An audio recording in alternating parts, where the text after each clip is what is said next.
کو نماز پڑھتے ہوئے دیکھا، اللہ کے پیغمبر نے دائیں ہاتھ کو نماز میں بائیں ہاتھ پر ناف کے نیچے رکھا۔ اللہ کے پیغمبر کا عمل بھی یہ تھا، خاتم الانبیاء صلی اللہ علیہ وسلم نماز کے دوران اپنے ہاتھ کو ناف کے نیچے باندھتے۔ حضرت علی رضی اللہ تعالیٰ عنہ سے زید بن علی بن حسین جن کی وفات 121 ہجری میں ہے، اپنی کتاب مسند زید بن علی صفحہ نمبر 204 سے 205 باب الافطار میں نقل کیا، علی رضی اللہ عنہ سے قال ثلاث من اخلاق الانبیاء صلاۃ وسلامہ علیہم تعجیل الافطار وتاخیر السحور وبسط الکف علی الکف تحت السرہ۔ اللہ کے پیغمبر صلی اللہ علیہ وسلم نے ارشاد فرمایا کہ 3 باتیں انبیاء کی عادات میں سے ہیں، نمبر 1 روزے کو جلدی کھول دینا، نمبر 3 روزے کو تاخیر سے رکھنا، نمبر 2 تاخیر سے رکھنا، نمبر 3 ہتھیلی کو ہتھیلی پر ناف کے نیچے رکھنا۔ یہ صرف خاتم الانبیاء کی عادت نہیں ہے بلکہ جملہ انبیاء کرام علیہ السلام کی مبارک عادت یہی تھی۔ حضرت انس رضی اللہ تعالیٰ عنہ سے علاء الدین بن علی ترکمانی جن کی وفات سن 745 ہجری میں ہے، اپنی کتاب الجوہر النقی جلد نمبر 2 صفحہ نمبر 32 پہ تعریف فرماتے ہیں، عن انس رضی اللہ عنہ قال ثلاث من اخلاق النبوہ تعجیل الافطار وتاخیر السحور ووضع الید الیمنی علی الیسری فی الصلاۃ تحت السرہ۔ حضرت انس بن مالک رضی اللہ عنہ نے ارشاد فرمایا کہ 3 چیزیں تمام انبیاء کے اخلاق میں سے ہیں، اخلاق نبوت میں سے ہیں، روزے کو جلدی افطار کرنا، تاخیر سے سحری نہ کرنا، اور دائیں ہاتھ کو بائیں ہاتھ پر نماز میں ناف کے نیچے باندھنا۔ خاتم الانبیاء صلی اللہ علیہ وسلم کے بعد حضرت علی بن ابی طالب رضی اللہ عنہ کا اپنا مبارک عمل، جو خلیفہ راشد بھی ہیں، پیغمبر کے داماد بھی ہیں، صحابی رسول بھی ہیں، علی بن ابی طالب رضی اللہ عنہ حضرت علی بن ابی طالب ارشاد فرماتے ہیں، عبداللہ بن محمد ابن ابی شیبہ جن کی وفات 235 ہجری میں، اپنی کتاب مصنف ابن ابی شیبہ باب وضع الیمین علی الشمال جلد نمبر 1 صفحہ نمبر 427 میں تحریر کرتے ہیں، عن علی قال من سنت الصلاۃ وضع الایدی علی الایدی تحت السرر وفی نسخۃ تحت السرہ۔ علی بن ابی طالب رضی اللہ عنہ نے فرمایا، نماز کی سنت یہ ہے کہ ہاتھوں کو ہاتھ پر باندھا جائے اور ناف کے نیچے باندھا جائے۔ علی المرتضیٰ نے ارشاد فرمایا، حضرت ابو ہریرہ رضی اللہ تعالیٰ عنہ پیغمبر کے صحابی ہیں، حضرت محمد بن ابراہیم ابن منذر جن کی وفات سن 318 ہجری، اپنی کتاب الاوسط فی السنن والاجماع والاختلاف جلد نمبر 3 صفحہ نمبر 94 پر تحریر فرماتے ہیں، عن ابی ہریرہ رضی اللہ عنہ قال من السنت ان یضع الرجل یدہ الیمنی علی الیسری تحت السرۃ فی الصلاۃ۔ ابو ہریرہ رضی اللہ عنہ فرماتے ہیں، سنت یہ ہے آدمی نماز میں دائیں ہاتھ کو بائیں ہاتھ پر ناف کے نیچے باندھے۔ اور تابعین میں سے حضرت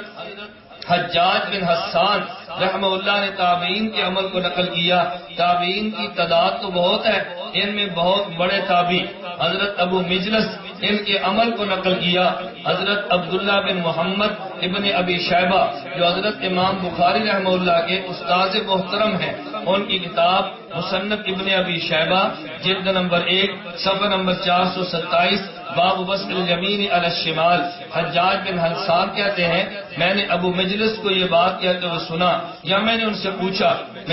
کیف یصنع، نماز میں آدمی کیا کرے، یعنی نماز میں ہاتھ کہاں باندھے؟ ابو مجلس نے فرمایا، یضع باطن کف یمینہ علی ظاہر کف شمالہ ویجعلها اسفل من السرہ، نماز میں دائیں ہاتھ کی ہتھیلی کے اندرونی حصے کو بائیں ہاتھ کی ہتھیلی کی پشت پر رکھے اور ان دونوں کو ناف کے نیچے رکھے۔ حضرت ابراہیم نخعی رحمہ اللہ تعالی جو بہت بڑے تابعی ہیں، کتاب الاسار بروایت محمد جلد نمبر 1 صفحہ نمبر 323 میں حضرت امام اعظم ابو حنیفہ نعمان بن ثابت کی تصنیف ہے، کتاب کا نام کتاب الاثار نعمان بن ثابت امام اعظم ابو حنیفہ رحمہ اللہ کی وفات 150 ہجری میں ہے۔ ابراہیم نخعی فرماتے ہیں انہ کان یضع یدہ الیمنی علی یدہ الیسری تحت السرہ۔ ابراہیم نخعی کا عمل یہ نقل کیا گیا، ابراہیم نخعی نماز کے دوران اپنے دائیں ہاتھ کو بائیں ہاتھ پر ناف کے نیچے رکھا کرتے۔ میں نے آپ کی خدمت میں عرض کیا کہ پہلا مسئلہ نماز میں ہاتھ کہاں پہ باندھے؟ اہل سنت والجماعت احناف کا مسلک یہ ہے دائیں ہاتھ کی ہتھیلی کو بائیں ہاتھ کے پشت پہ رکھے اور دائیں ہاتھ کے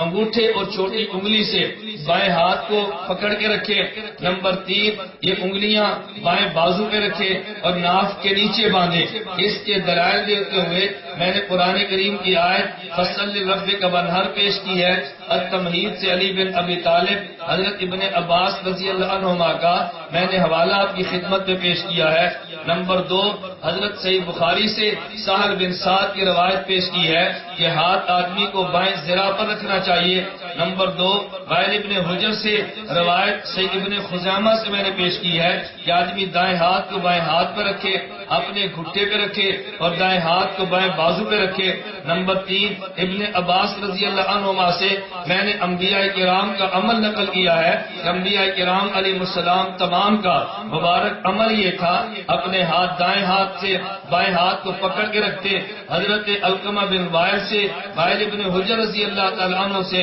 میں نے خاتم الانبیاء صلی اللہ علیہ وسلم کا اپنا مبارک عمل یہ نقل کیا ہے کہ دائیں ہاتھ کو بائیں ہاتھ پہ ناف کے نیچے رکھے۔ علی المرتضی رضی اللہ عنہ سے میں نے مصنف ابن ابی شیبہ کے حوالے سے نقل کیا کہ دائیں ہاتھ کو بائیں ہاتھ کے نیچے رکھنا انبیاء کرام علیہ السلام کا مبارک عمل ہے۔ یہ علی جن کی مسند زید میں نے خدمت میں پیش کی ہے، یہ علی جن کی مسند زید میں نے خدمت میں پیش کی ہے، زید بن علی حضرت علی بن ابی طالب کے بیٹے کا نام تھا حسین، ان کے بیٹے کا نام تھا حضرت علی، پھر ان کے بیٹے کا نام تھا زید